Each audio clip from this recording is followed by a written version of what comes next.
Krásne dobré ránko prajem ľudia. Chcem sa vyjadriť v jednej veci. Normálne nechápem, ako môžu pozbavovať zdravého človeka, keď nemajú na základe čoho. Ako môžete len tak jednoducho niekomu okradnúť občiansky preukaz a potom mu tie doklady falšovať? A ako môžete zdravého človeka obmedzovať na ľudských právach? Nedokážem to pochopiť. A ako môže polícia a orgány prehľadať tieto veci a zakamuflovať niečo, čo by sa malo riešiť, pretože takéto veci nie sú prípustné normálnemu systému, si myslím. A proste jednoducho spáchali ste trestný čin a nechali ste to ututlať.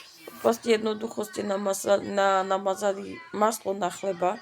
Spáchali ste trestný čin. Okradli ste nás. Ožobračili ste nás.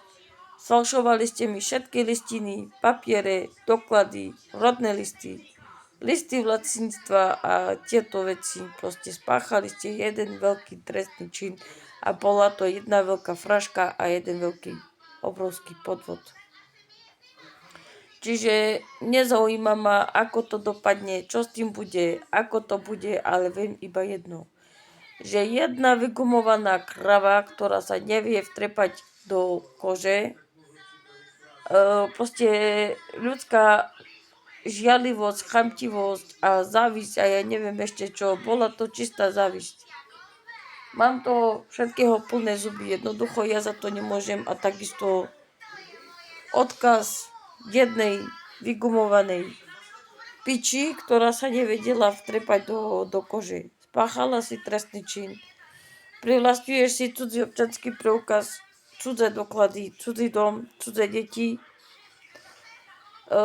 Privlastnili ste si cudzé účty aj cudzé prachy. Okradať a ožobračovať a neviem ešte tam robiť podvody si môžete na niekoho iného a neprichádza do úvahy, aby sa tá krava naďalej za mňa vydávala a neprichádza do úvahy to, aby sme ostali na mizine vďaka tejto bezočivej chamradi, ktorá proste jednoducho zavidela to, čo som si ja nadobudla od 15 rokov. Takže tak, prajem vám, aby ste sa zadrhli a prajem vám, aby ste vybuchli. A prajem vám, aby ste už nikdy nič nemali, iba to, čo ste ma ukradli.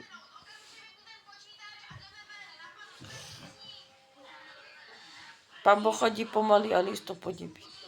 Karma je zdarma.